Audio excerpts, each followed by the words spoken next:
हाँ तो जी। आमिर साहब, ये साइंस, ये चाइना को कोई और काम नहीं है साइंस के सिवा? चाइना तो बहुत आगे साइंस की जब बात करते हैं तो। देखिए, उन्होंने एक बहुत अच्छा ट्रेंड दिया है अपनी सोसाइटी को, R&D का, रिसर्च एंड डेवलपमेंट का।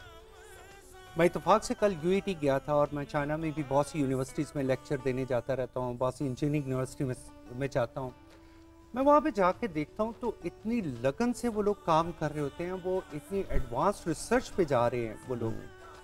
हम लोग बदकिस्मत ये, हालांकि दीन की तालीम बहुत ज़रूरी है, लेकिन हमारे नबी करीम सल्लल्लाहु अलैहि वसल्लम ने जब ये कहा था कि दूर दराज भी जाओ इल्म हासिल करने, तो वो दीन का नहीं था, वो दुनियावी इल्म। दुनियावी इल्म को हम लोगों ने पार्शली उस तरह नहीं देख रहे, जैसे हमारे बच्चे भी बहुत सारे स्कूल्स हैं जहाँ पे मैं देखता हूँ कि हमारी बच्चियाँ वहाँ पे पढ़ती हैं, वो कहती हैं कि अंकल हम 8 क्लासे तक पढ़ सकते हैं क्योंकि इसके आगे हमें इजाज़त नहीं है। जबकि वहाँ पे डिफरेंटली वो लोग आपकी दीनी तालीम अपनी जगह पे होगी, लेकिन दुनियावी रिसर्च में वो लोग इतने आगे जा रहे हैं और हर एक चीज़ हर रोज़ एक नई डेवलपमेंट करके सामने लाते हैं। ये चीज़ें हमारे लिए बहुत ज़रूरी हैं, हमें उनसे सीखना चाहिए। अगर आज हमें वक्त के साथ ट्रैवल करना है, अपनी इकॉनमी को बचाना है, हमारी इकॉनमी डिस्टर्ब हो रही है बहुत ज़्यादा, और डिस्टर्ब होने की वजह हर एक चीज़ में, आप किसी भी फील्ड में, कि वो एग्रीकल्चर है, वो इंडस्ट्रियलाइजेशन है, हर एक चीज़ में we are very much concern कि हमारी कोई डेवलपमेंट नहीं हो रही है और हम लोग अभी भी इन चीज़ों को फॉलो कर रहे हैं। कम से कम हम फॉलो तो अच्छे तरीके से कर सकते हैं, कम से कम हम उन चीज़ों को। और China is very much willing to share his information with Pakistan for education sector, and China really want to help Pakistan in many areas, specially industrialisation. अब जैसे कल हमारे पीएम साहब का जो इंटरव्यू हुआ है, उन्होंने कहा है, ख़ास तौर पे उन्होंने हाईलाइट किया है कि हम दोबारा एक्टिवेट करेंगे सी पैक को, बल्कि वर्ड शुड बी रीएक्टिवेट करेंगे कि सी पैक को। और सी पैक से ख़ास तौर पे उन इंडस्ट्रीज़ का में पाकिस्तान में जिनकी पाकिस्तान को ज़रूरत है। I can identify some areas कि पाकिस्तान अगर $8 अरब के डेफिसिट में जा रहा है सालाना, या $10 अरब के डेफिसिट में जा रहा है, तो उसमें से $8 अरब तो आप सिर्फ एक ही प्रोडक्ट है आपकी सोलर, जो आप चाइना से इंपोर्ट कर रहे हैं। अगर आप उसको यहाँ पे सेल्फ डिपेंडेंसी में ले आएँ, आप लोकल प्रोडक्शन में ले आएँ, आप इसी एक प्रोडक्शन को ही ब्रेक लगा लें, तो आप अपने बजट डेफिसिट को ख़त्म करने के काबिल हो जाते हैं।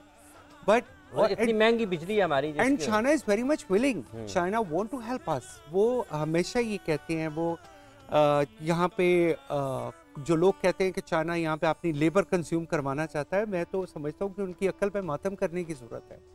कि चाइना में पर एनम इनकम $16,000 है, हमारे मुल्क में $1,600 है। वो किस तरीके से अपनी लेबर यहाँ पे वो यहाँ पे कंज्यूम करवाएंगे? देयर इज नो वे। 16,000 से 1600 पे, और माइंडसेट से ना, माइंडसेट से। और चाइना गवर्नमेंट हमेशा ये चाहती है कि आप पाकिस्तान में लोगों को एजुकेट करें, लोगों को टेक्निकल एजुकेशन दें, शॉर्ट कोर्सेज करवाएं, वोकेशनल सेंटर्स खोलें, हुनरमंद बनाएं। अभी ख़ास तौर पे कल जो शिन्हुआ के साथ, शिन्हुआ जो चाइना की ऑफिशियल न्यूज़ एजेंसी है, वो पहला इंटरव्यू पीएम ने जो दिया पाकिस्तान का, वो शिन्हुआ को दिया, और उनके साथ ही डिस्कस्ड इन डिटेल्स। और ये सी पैक जैसे पहले, आज से after 2018 how it was activated and how it was working, it was really wonderful. आपको लगता है फिर 5 साल में जो सी पैक को बहुत नुकसान पहुंचा है, 18 का जब आपने जिक्र किया? मैं तो इस मामले में बड़ा पुर यकीन हूँ कि इसमें सी पैक को बहुत तरीके से नुकसान पहुंचाया गया। और मुझे नहीं समझ आती कि वो इंटरेस्ट कैसे थे। जिस जगह पे आपकी इकोनॉमी नहीं है, वहाँ पे आप कभी भी अपने फैसले खुद नहीं कर सकते।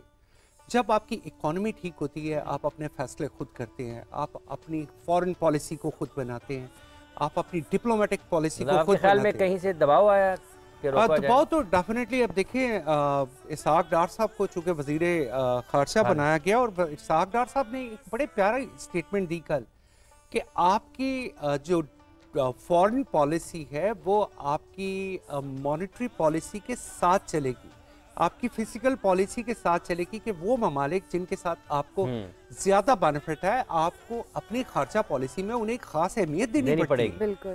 तो अगर हम ये लोग चाइना की तरफ जाती है बात, ये नॉट ओनली फॉर चाइना, मैं आपको यूएस की तरफ भी जाती ये देखिए, we need to make a balance between China and US, but on the other side ये बात इस तरफ भी जाती है कि यूएई की तरफ भी जाएगी। यस, यूएई ने आपके साथ बहुत अच्छे कॉन्ट्रैक्ट बनाए हैं, ऑलमोस्ट एमओयू साइंस हो चुके हैं, और उसके अलावा इट इज़ एक्सपेक्टेड कि पाकिस्तान में जो सेकंड फेज है उसमें चाइना की तरफ से $200 बिलियन की इन्वेस्टमेंट आएगी पाकिस्तान में, और अगर ये डायरेक्ट इन्वेस्टमेंट $200 बिलियन की सूरत में आती है तो this would have resolve many problems of Pakistan, many financial problems of Pakistan. Pakistan के बहुत सारे मसाइल इससे आपके ख्याल में हल हो सकते हैं। आपने साइंस की बात की, मुफ्ती साहब ये कुरान तो ये शामिल करते हैं ना, दिन और रात है, चांद और तारे हैं, ठीक है जी, तान तारों का घूमना है, उनका बदलना है, अपने अपने मदार में चलना है, समुंदर हैं, पानी हैं, दरिया हैं, ये सारे के सारे उलूम ही हैं। बिल्कुल। और जैसे मईशत की बात है, वमनारा जिक्री फ़ैन लहू मईशत अंजन कहूँ वना शुरू यौमुल क़यामत यामा, तो मईशत का भी जिक्र कुरान में है। जगह जहाँ तक आपके जो आयत पढ़ने का ताल्लुक है, अगर मैं इस पे बात करूँगा ना तो हमारे जो हुफ़ाज़ हैं ना उन पे बात पड़ेगी। कुरान कहता है वमन आरद अन ज़िक्री फ़ैन लहू मईशतन दनका, कि जो बंदा, अल्लाह फरमाता है जो मेरे जिक्र से राज करे, रूगर्दानी करे, मुंह मोड़ ले, फ़ैन लहू मईशतन दनका, तो उसकी मईशत जो है उसको तंग कर दिया जाएगा। वनहशुरुहु यौमल क़ियामति आमा, और क़यामत के दिन उसको नाबीना उठाया जाएगा।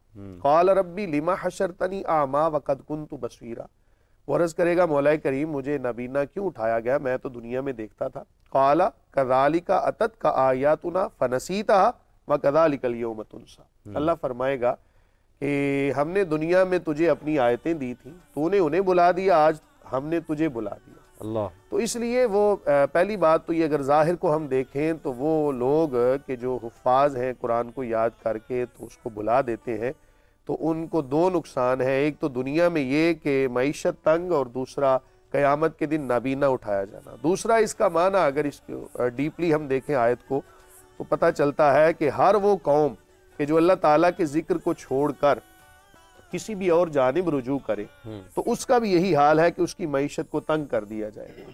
अब हम पाकिस्तान के अंदर मामलात को अगर हम सरसरी नज़र से भी देखें तो हम किस जानिब जा रहे हैं, ये एक सवालिया निशान है।